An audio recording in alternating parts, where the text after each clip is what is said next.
Okay, I think this is the fifth meeting of Rav Kook, and it's the third meeting on this chapter. And one moment.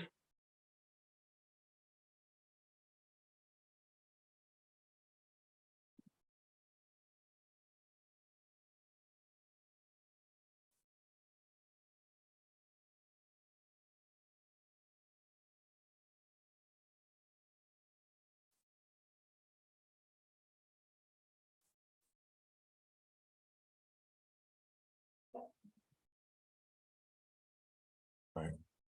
Okay, so this is again the shiur, the Elui Nishmat Tzvi Hershel ben Berel. And I want to add to that also, tomorrow night is the Orot of my mother, Miriam Bat Yaakov. So the Aliyat Neshama. Let me open it up, and I have the English version here. This one, Orot Hayeshuva. Now, in chapter 4, we got till about chapter 4 goes. We were right over. I think only till 4.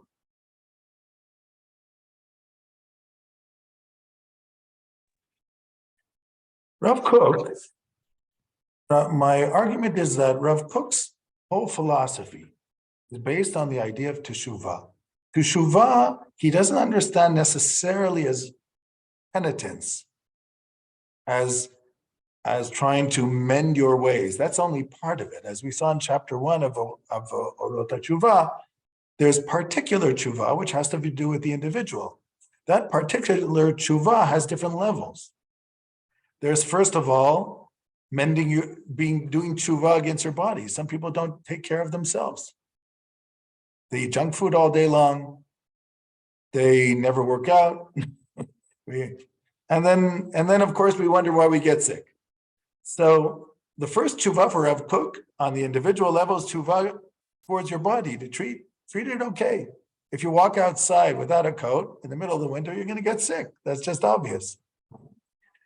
The interesting thing also is that for Rav Kook, the paradigm, physical teshuva, is a paradigm that we can learn from for all the other types of teshuva. Because God has no interest in punishing individuals.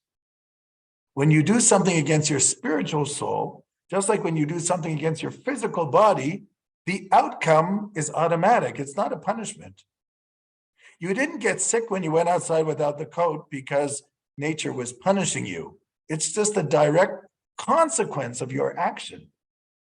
The same thing, when we do things against our spiritual self, God has no interest in punishing us. But we did not build up certain parts of our spiritual soul which are yearning for actualization. It's even though not everybody is sensitive to this, some people are more sensitive and some people are less. When it comes to spirituality, the less you're involved in it, the less sensitive you are. And it's obvious because we feel the body more than we feel the soul.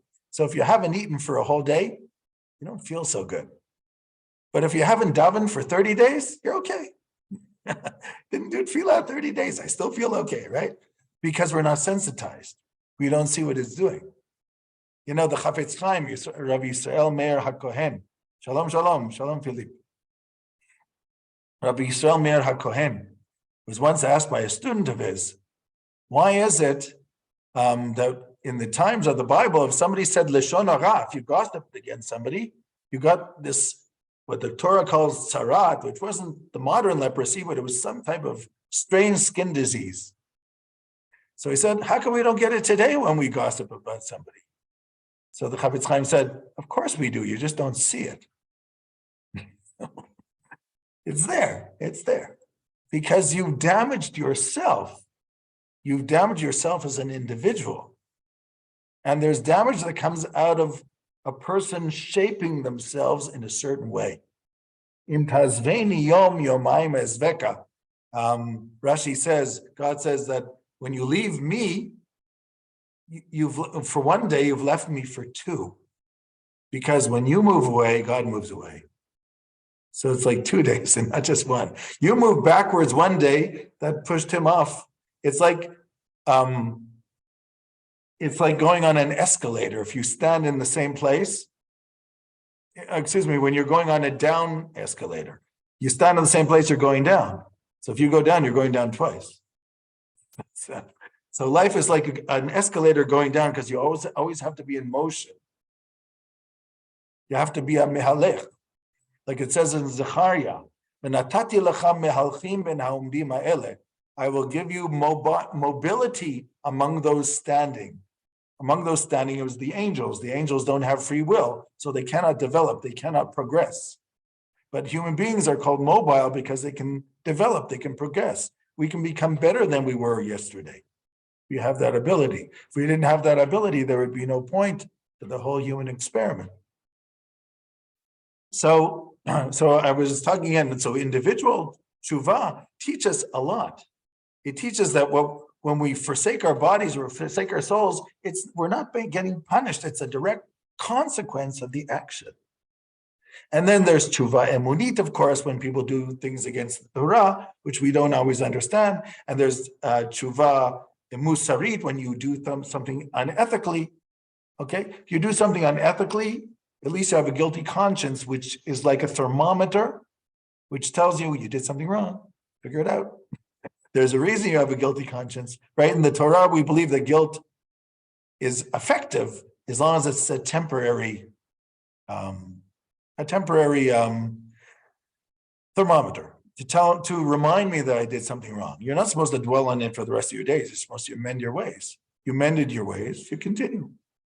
But it's like an ethical thermometer when you get a guilty conscience. Because we do things where we think we're okay with, and then we think about it, you know what? Maybe I didn't do the right thing. And then, of course, teshuva sichlit, where we want to shape our ways. That was all individual teshuva. But then Rav Kook talked about national teshuva. National teshuva, the Jewish people are in the exiles. We are exiled from the land because we did it wrong.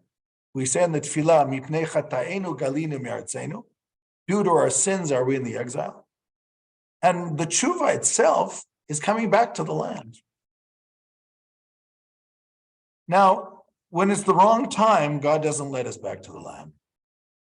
The Bar Kokhba revolt didn't work, which means God didn't let us go back to the land. We wanted to build up Jerusalem. We wanted to have the temple. We did it for 3.5 years. It failed. That means the Mina Shamayim, it was the wrong time. But it doesn't mean that it's always going to fail. According to our tradition, Ani Hashem be'ita achishena, it says in Yeshayahu, which means, I am the Lord, in its time will I bring it hastily. So the Talmud says, what does that mean? It says there's 2 times for the redemption. Either be'ita, in its proper time, whenever that's supposed to happen, or achishena could be hastened. If the people have merit, they have zechut, it can be hastened.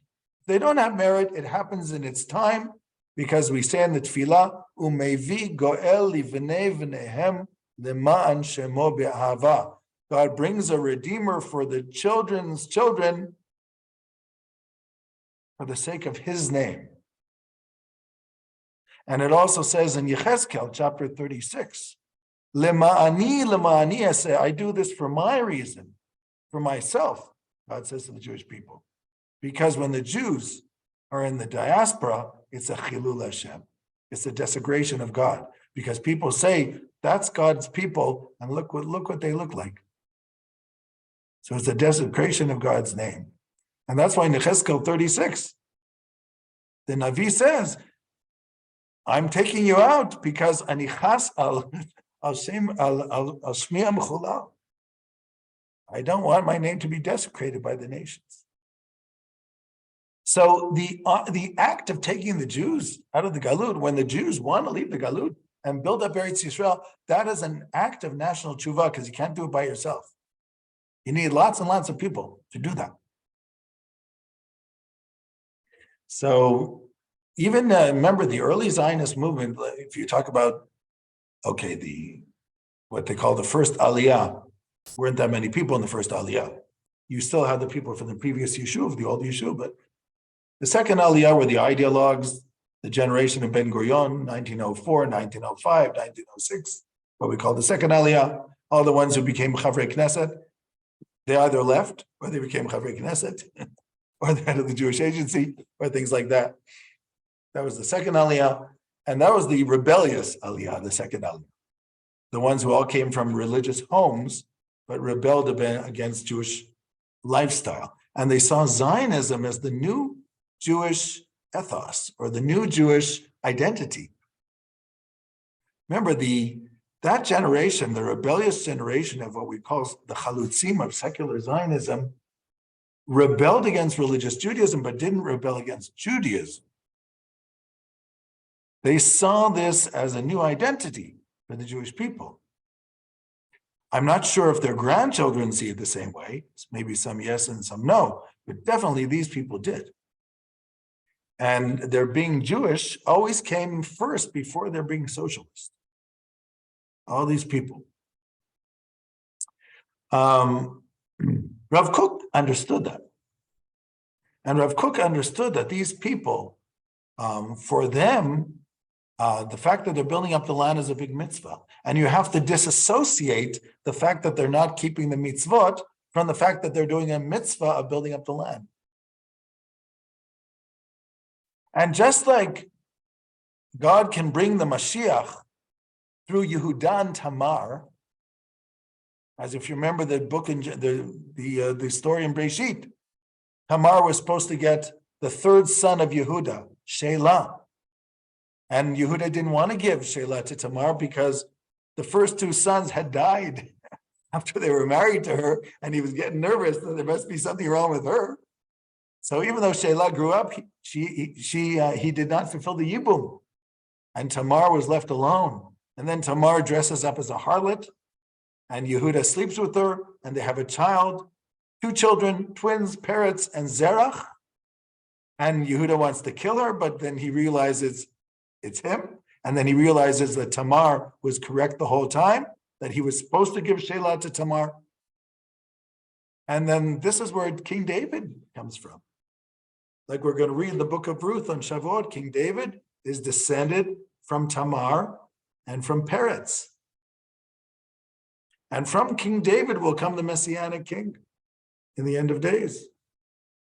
Yatsa choter migeza Yishai, a scion shall shoot forth from the house of Jesse, Yishai, the father of David.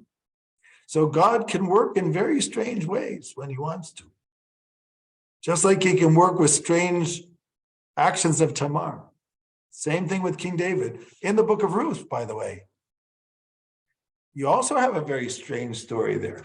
When they come back to Beit Lechem, Naomi says to Ruth, go find this guy Boaz, because he is a relative and he is the Redeemer. And she goes and she finds Boaz. And then Naomi says to her in chapter 3, okay, this is what I want you to do. Go to the threshing floor in the middle of the night at 12 o'clock, which was when we left Egypt, by the way, and tell him he is the Redeemer, and he will know what to do. And then she does this very strange thing. They have this intimate conversation in the middle of the night when he's shocked to see a woman at the bottom of the threshing floor, at the other side of these, whatever was in the threshing floor, where he was, maybe it was stacks of grain or something. And she says, I'm here because you are the Redeemer. Boaz says, okay, I got it. But you know what? I'll tell you how to do it. You go home. But it reminds us of the story of Tamar. Naomi realizes she has to be proactive, just like Tamar was. Because she's afraid maybe Boaz won't do it. But Boaz was okay. He had no problem doing the redemption in chapter 4 with the Ploni Ammoni. But again, you have all these very unusual things that happen. So the fact that with all the Jews who were living in the land of Israel at that time, there were a lot of religious Jews from the old Yishuv. And in 1905 and 06, they were much more plentiful, the religious ones than the rebellious ones. But for some reason, Gosh Baruch Hu wanted the rebellious ones to set up the state.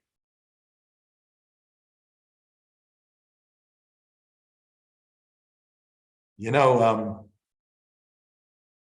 I was listening on the radio today, And one of these guys on Galei Tzahal, a nice fellow. He's usually quite amiable to the people. So they're calling in, he wants to know, people are talking about segregating Israel into provinces. You have a religious one, and a Haredi one, and a secular one, and a this. I don't even know how that's possible, but okay, because every family is mixed in Israel, but whatever. So he's asking people, what is your opinion? Some say yes, some say no, whatever. I wanted to call in, but I never know how to call into these things. But I wanted to say to this guy, I'm against it because I don't want to lose our secular Jews. Because outside of Israel, we have lost many millions of secular Jews. Take the United States. There's supposed to be 6 million Jews in the United States. Half of them are totally unaffiliated to anything religious or Jewish or the state of Israel. Nothing. Almost 3 million people of Jews, no connection to anything. At least the ones in Israel are connected in some way. Even the ones that you think are so far away, they have the connection. It means something to them. Okay, there might be a sliver who are on the extremities on both sides, right? But most of them, they have a connection. And they have a connection because we're together. When you fight with somebody, you still associate with them. When you rebel, you still associate. But if there's nobody to rebel against, nobody to fight with, there's nobody to associate with. I remember years ago, I was there had this group called Gesher. I don't know if it still exists. They had young people meeting together, religious and non-religious, in high schools. And I remember being with a group like that once. I don't remember if it was high school or post-high school. And then I said to them, what would you do if there were no religious Jews in Israel? How would it become a Jewish state for you? And they thought for a moment, they said, nobody ever asked us that question before. I said, you didn't have to ask that question before because you had the luxury that you didn't have to think about it because always those religious Jews were doing Jewish stuff. So you either accepted it or you didn't accept it, but somebody was doing it. But what if there was nobody doing it and there's only you? Then what happens? Then you don't have that luxury anymore. You have to decide, do you continue the Jewish people or do you not? But nobody asked them that question. So they don't ever have to deal with it. Rav Kook asks himself that question all the time. And I think it's 100%. He says, this is amazing that these people are here. Because if they would have been in Galut, they would have all assimilated.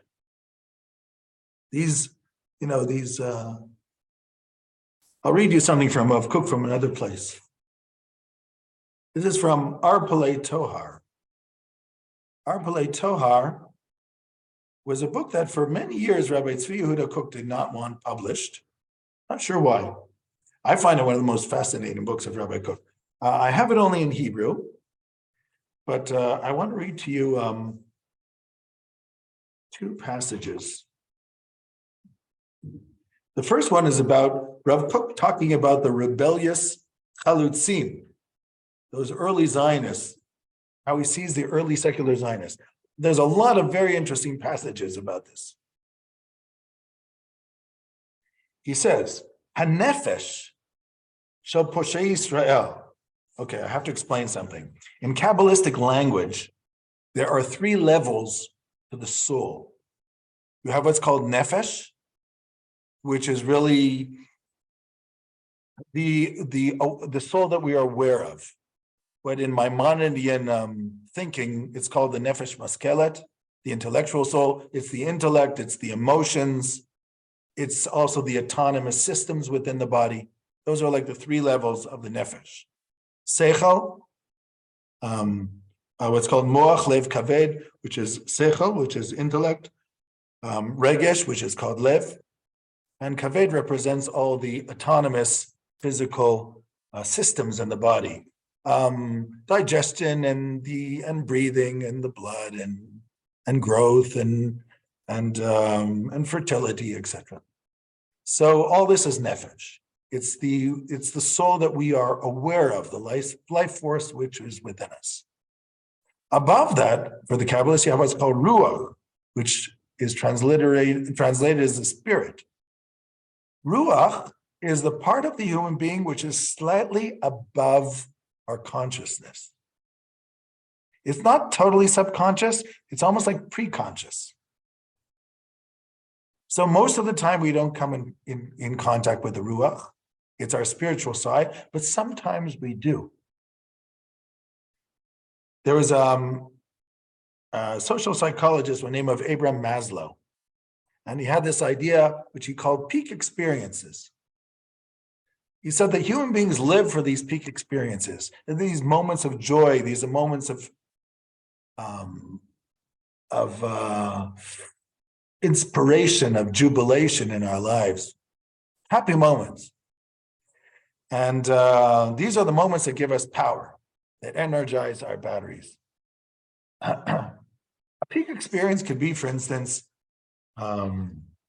let's say you love classical music, Mozart. Okay, at home you can listen to Mozart on your computer, but yeah, that's just on the computer. Then for your birthday, you get a flight ticket to London and also a ticket to the London Symphony Orchestra, and you're going to be right in the middle there, and there's going to be a Mozart evening. You're like in shock. This can't be. Whoa, this is amazing. They're going to have like 100 instruments on that stage, and you're going to be right there. So you prepare, you get a new suit, you go down, you're half hour early, you're waiting in the crowd, you clear your throat a few times, drink water, make sure there's no problems because they can send you out if you're clearing your throat in the middle. And then the maestro starts and the music starts to play. And you know every piece of Mozart. You're like the Mozart groupie. And they start playing this music. And this is unbelievable. Like you never heard it like this before in your computer. And you are swaying with that music. And you feel like you're just above yourself. Okay? You feel like part of the music and part of the orchestra. It's almost like you've left your body for a moment. You're not really out of your body, but you feel for a moment something greater than yourself. That's called touching the ruach, what Maslow calls a peak experience. Another possibility, it's 1972, if I remember correctly, and Martin Luther King Jr. is marching with hundreds of thousands of people in Washington for the freedom of slavery and of prejudice of Afro-Americans, and everybody is singing together, "We shall overcome." And this crowd is chanting and walking in the middle of Washington.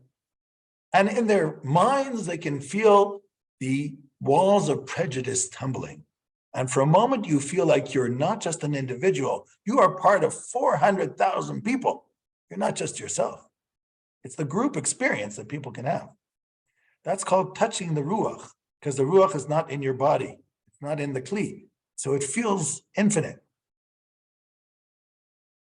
So touching the ruach you can touch, but it's not really part of my body. So I'm not 100% aware of it. I'm aware of the fact that there is a spiritual side to me, but I don't really know how to use it in any sense. It's not part of my day-to-day stuff. I use my intellect, I use my emotions, and I'm aware of what's going on in my body. So some of the stuff I control myself, like my movement, and some of it I don't control. And some of that I control in together with it. I eat the piece of food and then digestion takes care of the rest. Those things I'm aware of. But the idea of something greater than me, for the Kabbalists, this is like a pre-conscious experience that every now and then I can feel. And then there's neshama, which is subconscious, but I'm not going to talk about that because that's not what he's talking about here. Rav Kook says a very interesting thing. Oh, I just closed it, so I'll read it again. He says the nefesh of those rebellious Israelites, meaning the chalutzim, who rebelled against their religious families, their nefesh, be'ikveta da Mashiach, the beginning of the redemption of the Jewish people, because Rav Kook believes that the ikveta da Mashiach, the footsteps of the Messiah, which is, by the way, It is an expression from the Mishnah Sota, chapter 9. Ikvot Mashiach means you don't see the Messiah yet, but you see his footsteps. So you're obviously close because you're looking for him. At this time, at the first inklings of the Messianic period, the Nefesh, meaning the lower level of the rebellious Jews, those who connect to the love of Klal Yisrael, and he's referring to the secular Zionists, and the love to the land of Israel, and the love of the Renaissance, the national Renaissance of the Jewish people, their nefesh is more complete than the nefesh of the religious Jews, which he calls Shlomei Emunei Yisrael, the believing Jews.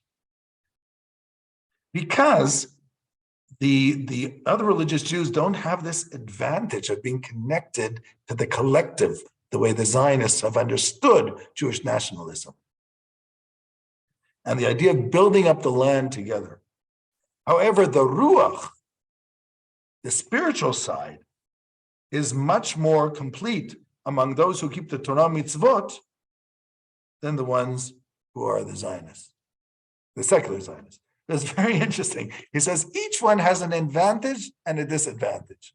The advantage of the Zionists is that they built up the national momentum, what's called the soul, the nefesh, of the Jewish people through their acts, the love of the land, the love of the people.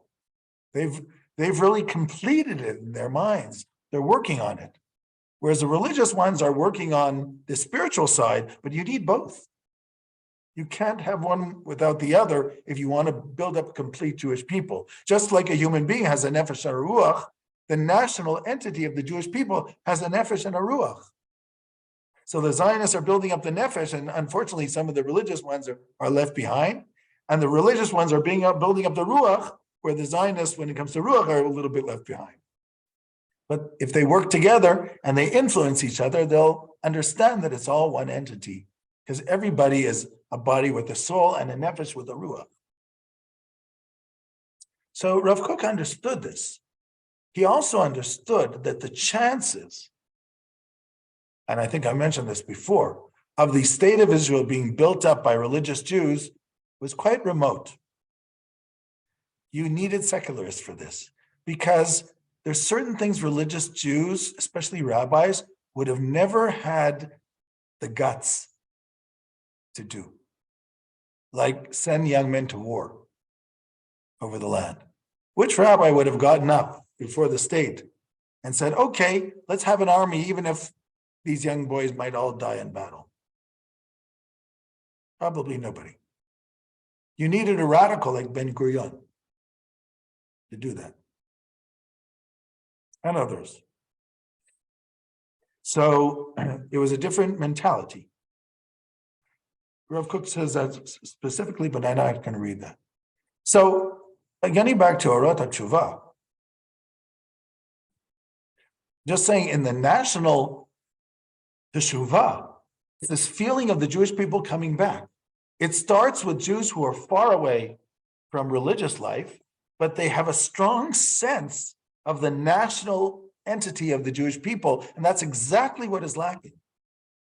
Jews who now feel that they will give their lives to create a renaissance of the national body of the Jewish people, which is a people in its land. Something for 2,000 years was foreign to us. We talked about the Jewish people, but we didn't understand what it meant to be a people in its land. It was really foreign to us. So, yes. And one other thing I think I mentioned also last time. Rav Kook says the highest sensibility in the soul of the people of Israel is the quest for universality. The people aspire for this by the very essence of their being and affects all existence. The desire for teshuva in its highest form is rooted in this longing. Because the Jewish people is called Or Lagoyim, a light to the nations, we actually have a task, a universal task. According to Rav Kook, there's a fight between the descendants of Joseph and the descendants of Judah. When is the universal task of the Jewish people?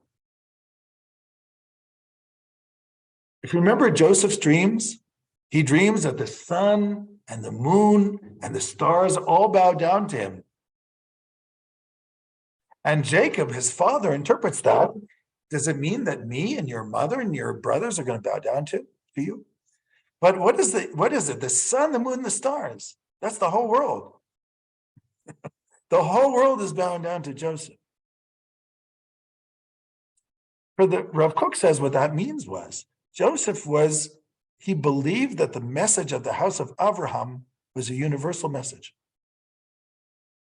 And you had to get as many people involved in the house of Abraham as possible. That's why Abraham would convert the men and Sarah would convert the women. That's what Rashi says on the Pasuk HaNefesh Asher Asu B'Charan. And Joseph also thought this was the idea. We have to get all the nations to believe in the one God and do Brit Milah. And that's exactly what he does. If you look at when Yosef meets Paro for the first time in Breshit, and Paro tells him about his dream. Joseph says, and Paro says, I heard that you know how to interpret dreams.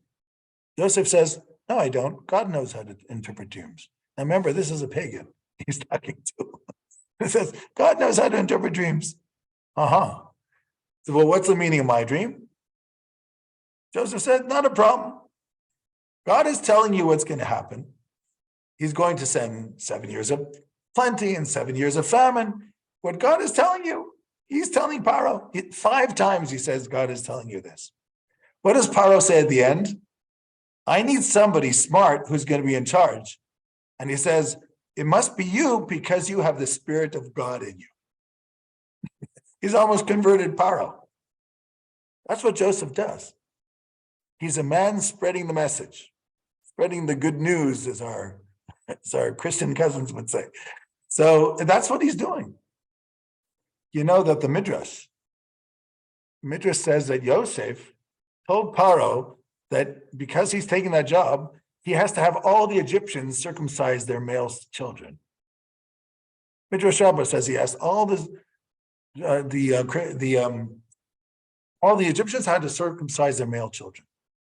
And by the way, Josephus Flavius says the same thing in his book Contra Pianum, that Joseph forced all the Egyptians to circumcise their children. So if they circumcised their children and they were supposed to believe in the one God, that's bringing them into the house of Abraham. So Joseph had this universal idea. Let's have the whole world believe in the idea of one God of Abraham. Yehuda disagreed. Yehuda thought it was too dangerous to do that. We have to build up the Jewish people first, or else we'll become like them instead of them becoming like us. We're just a few families. We're 70 people. There's no way we're going to have such an influence. Yehuda thought, Rav Kook says, in on Breshit, that Joseph's ideas were dangerous. It's going to just bring assimilation.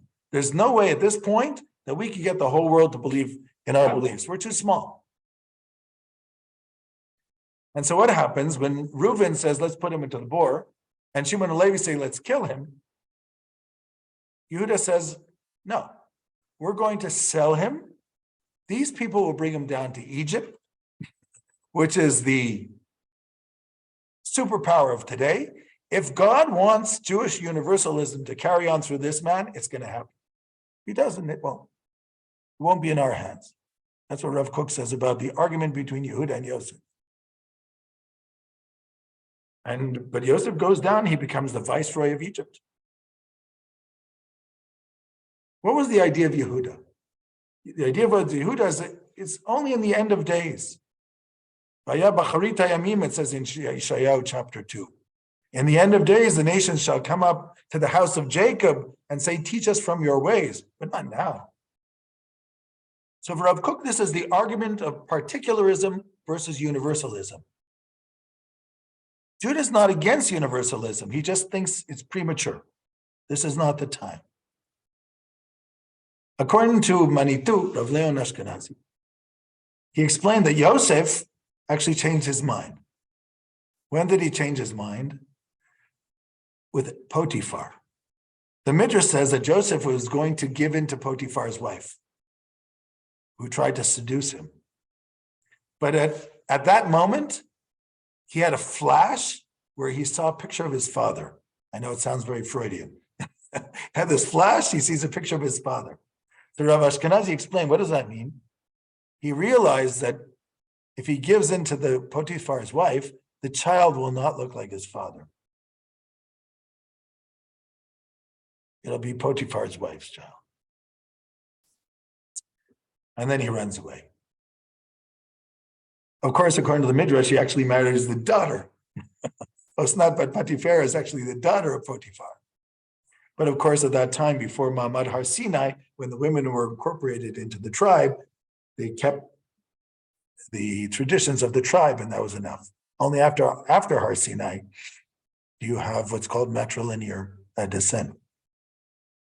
But anyhow, but this becomes a tug of war, universalism and particularism. But so Rav Kook is saying here, there is a Jewish universalism. Because the highest sensibility of the people of Israel is a quest for universality.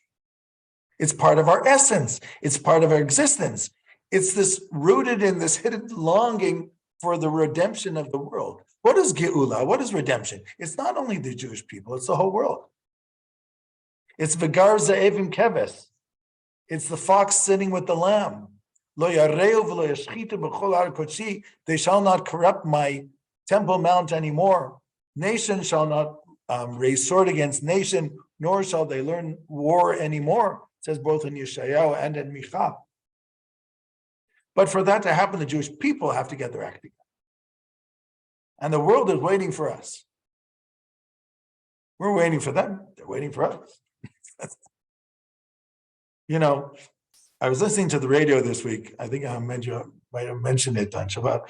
On the radio this week, there was this guy, Natan Datner. Natan Datner is a well-known Israeli actor in the theater. I've seen him in plays and Beit Lesson. And he has this radio program on Fridays together with another actress. Her name skips my mind for the moment. And they talk about issues during that week. This was the day after Yom Ha'atzmaut. So Datner says he was talking to a friend of his in Europe, non-Jewish. This woman says, Natan, what's going on in Israel? All you guys are doing is fighting. You have such a wonderful country, so advanced, and you're wasting your time fighting with each other. So Datner says, you know what? That's the first time she actually said something nice about Israel. How come only when we fight with each other, they tell us how good our country is, but when we don't fight, they tell us how terrible it is? What's going on? But this is exactly it. It's the non-Jews who realize the advantages and the talents of the Jewish state. They don't tell us because, hey, they don't want to say that they're a little bit jealous. But once they see us doing stupid things, they're going to say, hey guys, what's going on? Right? And I'm sure they're all saying that, by the way, not just our enemy. Because there are a lot of people out there who are in awe, are awe-inspired about the Jewish state. I mean, I meet them all the time, especially the ones that want to convert. I've always said out of 7 given Europeans, 3 of them tolerate us, 3 of them not so much, if they don't have to, and 1 of them wants to convert. So, at least 1 out of 7 is thinking about it. And lots of Philo-Semites. But as Jews, we only listen to the ones who don't like us. Somebody likes us, something must be wrong with them. How could they like us? Nobody else does. Yeah. So we have this is our problem, that there are lots and lots of people who are fascinated with us. We don't want to waste time with them. It's our own problem. I've always said in Israel, I shouldn't be saying this on these, but the right and the left, they think exactly the same because we're all living in a shtetl. The right things, the people on the right think that the whole world hates us. So there's no time, don't have to waste time with them. They hate us anyway. Everybody on the left also thinks the whole world hates us, but I have to come close to them. I have to be like them, and then they're going to like me. But it's all the same. It's the same shtetl mentality. Everybody's against us. Everybody hates us. So I hate to break the news, but not everybody hates us. In fact, there's lots of people out there who are in total awe and inspired by the state of Israel. Do you know that there are like 60 million people in Uganda that want to convert to Judaism? I know Misrata Prima is giving them problems. I just have a friend of mine Last week, he wrote me, he says, Rafi, I have 90 people in Uganda want to convert. Do you have suggestions? So not really. It doesn't mean not the way we do it here in Israel. It's like we don't do it that way. We do individuals. We don't do communities. Even with the Beit Yisrael was a special thing. These people had Jewish roots. That's something else. But whatever. So yeah.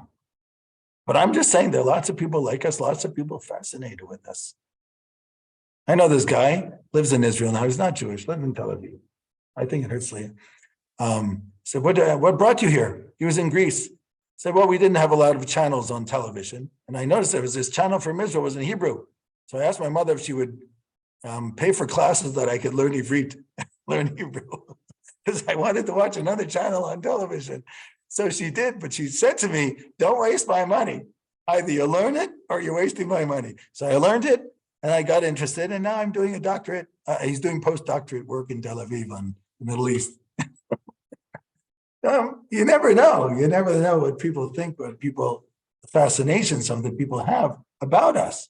And if we understood that, we would respect ourselves more, both on the right and the left. Because we realize if there's something to look up to, then hey, keep it going, right? There's a story, Rabbi Elazar ben Shimon, Rabbi Shimon Bar Yochai's son, Elazar. There's a very unusual story about him in Bava Metzia, that when he was a young man, he was like teetering, maybe to fall off the path, young people. And so one of the rabbis, I forget which one of the Tanaim, took him and said, you know what? I will make you a rabbi, but you have to study with me and you have to be serious. Are you willing? Think about it. Not for a while, says, you're willing to make, I'm willing. And then, because they studied together, and this guy was so influential, he became the person that he became. But you have to believe in yourself. And we don't always believe in ourselves. That's one of the problems we have in the state of Israel. We don't always believe in ourselves. We don't understand that maybe people actually like us. Or maybe they're acting the way they're acting because they're jealous. Jealousy is not bad. It's a bad trait for them. But don't look at it as a bad trait when it's not you, the one who's jealous. Take it as a compliment. And that's what we have to understand here. It says in Shir HaMa'alot, it says, B'shuv Hashem et Shivat Zion hayinu k'cholmim. When God brought us back to Zion, we were like dreamers. Then when God brings us back, our mouths will be full of joy. Then the nation shall say, God has done wonderful things for this people. Then how's the same verse continue? They're right. God did great things for us. We should be happy. So why are we not? Why are we arguing? You understand? That's David HaMelech, okay? This is what happens. Ein Baal Hanes Makir B'niso. When a miracle happens to you, you don't realize.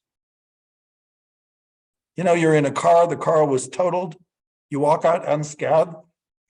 Nothing seems to happen. But the guy who's watched the accident said, wow, that was a miracle. I said, what was a miracle? I saw your car get smashed from the back and from the front, and you walked out alive, man. That's a miracle. Oh. And the Jewish people come to their land after 2,000 years. They don't think it's a miracle. But every other nation on this planet thinks it's a miracle. Just ask them. They'll tell you eventually, even the ones that don't like you. But that's what the Navi says. Only after the nations express their wonder about this, then the Jews. By the way, the same thing, Yeshayahu chapter 2. It says, Vaya b'acharita yamim, in the end of days, or the later days, the nations shall go up to the house of Jacob, and will say to the house of Jacob, V'yoreinu midrachav v'yochav chatav, teach us from your ways, because we want to go in some of your ways. They don't say all your ways. It's not about conversion. They want to learn. They want to be inspired from the Torah. Because we know that out of Zion comes forth the Torah and the word of God from Jerusalem. So we want to hear what it's about. What's the next verse say? Beit Yaakov lechu v'nelcha be'or Hashem. which is either the Navi saying or the nation saying, which means, house of Jacob, it's time for you to go in the ways of God. After the nations come up to Jerusalem, the next verse says, Beit Yaakov, it's time to go in the ways of God because, hey, you got to be prepared. This is what's going to happen because the Jews don't realize it. Everybody else does, but we don't. This is a major, major flaw in our understanding of ourselves. So Rav Kook says this is part of who we are. I want to just end off with one thing because there's not much time. There's a poem of Rabbi Kook. It's called Shir Merubah, which means the four-level song. Try to translate it. There are those who sing a song for their own soul. Within their own soul, they find everything. All of their spiritual needs they find within themselves as an individual.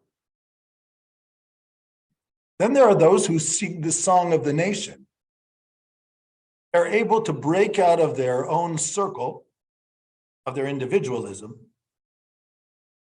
because they don't find it broad enough and not ideal enough for them.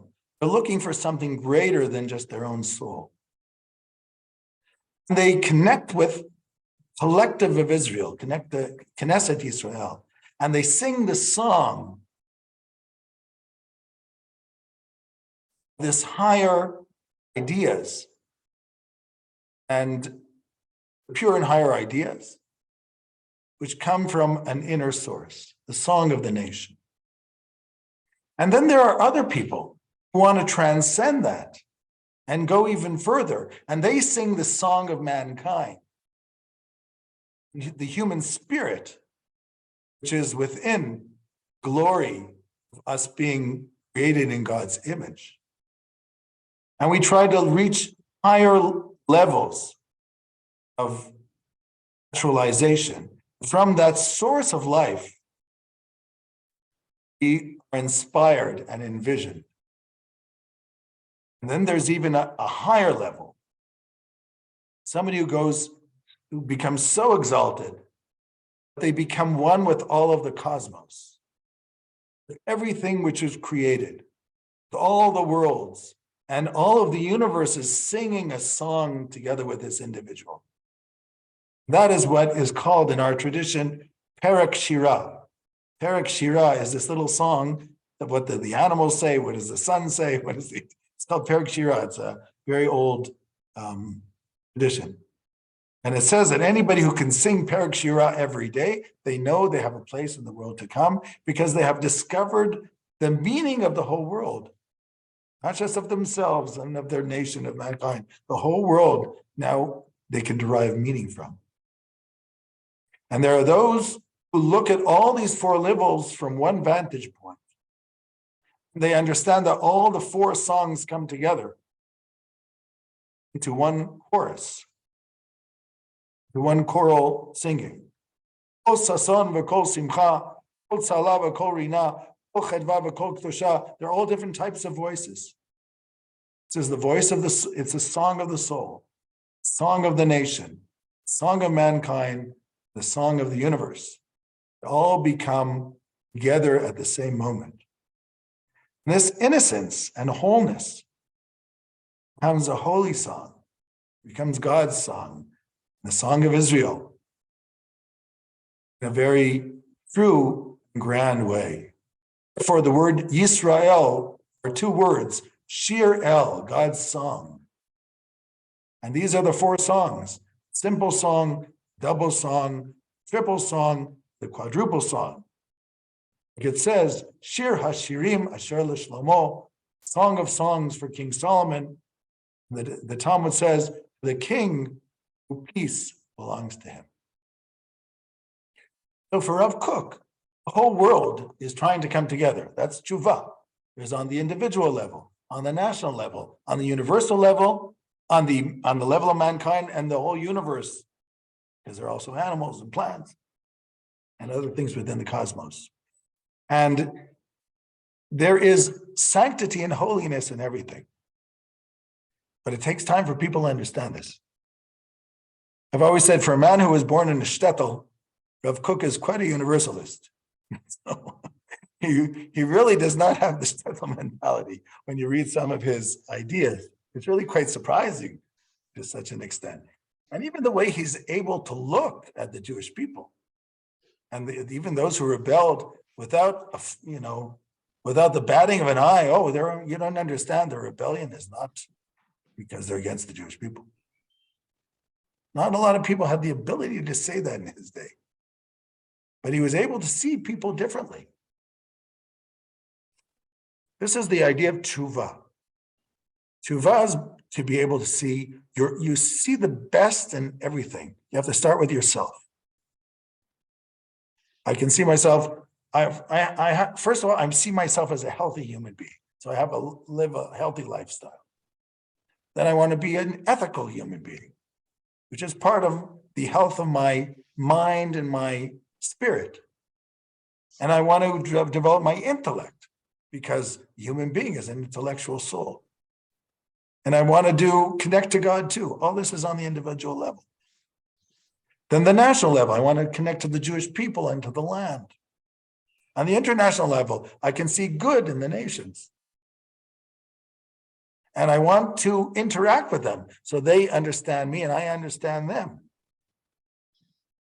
And then finally, the whole universe, because God put us in here. He wants everything. Nothing is for nothing. If there's a worm, there's a reason. There's a fly, there's a reason. That's Maimonides in the Guide for the Perplexed. Maimonides says, we have a tendency to be anthropomorphic, that God created everything for us. By the way, Saadia Gaon says that. Rambam says, no, maybe God created a fly because he wants a fly. What does that have to do with you? We're just so, egocentric. It's got to be for us, right? We're the masters. You're the masters, but it doesn't mean everything was for you. A little bit of humble humility won't hurt. Okay, that's what I wanted to say for today. Toda rabah. Thank you. Thank you.